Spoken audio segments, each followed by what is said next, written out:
White House puts an asterisk on Trump, Kim Jong Un meeting. President Trump appreciated the briefing and said he would meet Kim Jong Un. U.S. President Donald Trump has agreed to a meeting with North Korean leader Kim Jong Un. This would have been unthinkable just a short time ago, and yet here we are. How did this happen? Especially after much of the Kim Jong Un era being defined by scores of missile launches, nuclear tests, escalating tensions, the United States ratcheting up sanctions on North Korea. Today we put the strongest sanctions on Korea that we have ever put on a country. The U.S. threatening military action if diplomacy doesn't work out. We will have no choice but to totally destroy North Korea. There were times that these two countries seemed at the brink of war, and yet now we are on the verge of what could be a political breakthrough. But it comes with many risks for all parties involved. You don't get much higher than a summit between two heads of state. Normally these things take months, if not years of preparation, if they even happen at all. Previous U.S. presidents had been asked by the North Koreans for meetings. This is something that North Korea's founder Kim Il-sung wanted.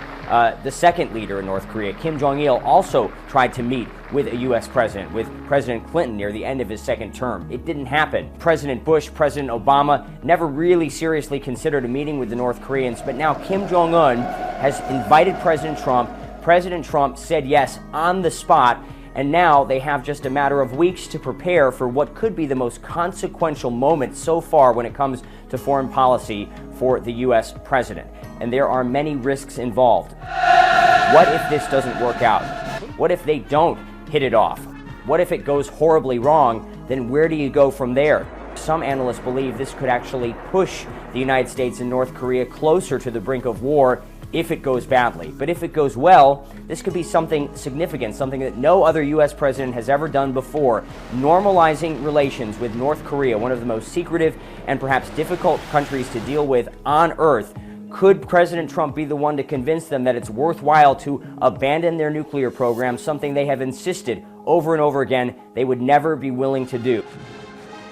History shows that negotiations with the North Koreans have seemed promising at first, only for things to fall apart. The United States has often accused North Korea of cheating, of reneging on deals that they agreed to. Will this time be different? We just don't know, and we'll have to wait and see.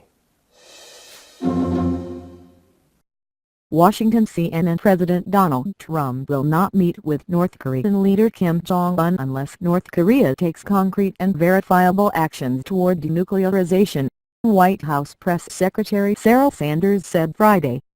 They have made some major promises. They have made promises to denuclearize. They have made promises to stop nuclear and missile testing, Sanders said. We're not going to have this meeting take place until we see concrete actions that match the words and the rhetoric of North Korea. Sanders' comments Friday cast doubt on the president's much ballyhooed agreement to meet the North Korean leader, with the White House appearing to impose new conditions that were not apparent a day earlier. The South Korean National Security Advisor said Kim is committed to denuclearization, but there was no indication that North Korea had promised to take steps toward denuclearization in order to secure a meeting with the U.S. president. Instead, Kim only promised to stop nuclear and ballistic missile testing and said he accepted the right of the U.S. and South Korea to move forward with joint military exercises later this year. Sanders' words on Friday also marked the White House's first comments preconditioning the meeting. In a statement the previous evening, Sanders said Trump will accept the invitation to meet with Kim Jong Un at a place and time to be determined and that the U.S. looks forward to the denuclearization of North Korea. But Sanders on Friday repeatedly claimed that North Korea had promised to denuclearize and said Pyongyang would need to take concrete and verifiable actions toward that aim for Trump and Kim to meet. The president will not have the meeting without having concrete steps or seeing concrete actions taken by North Korea, she said. Sanders did not respond to requests to clarify her comments, but a White House official signaled Trump wasn't wavering in his commitment to meet with Kim. The invitation has been extended and accepted, and that stands, the White House official said.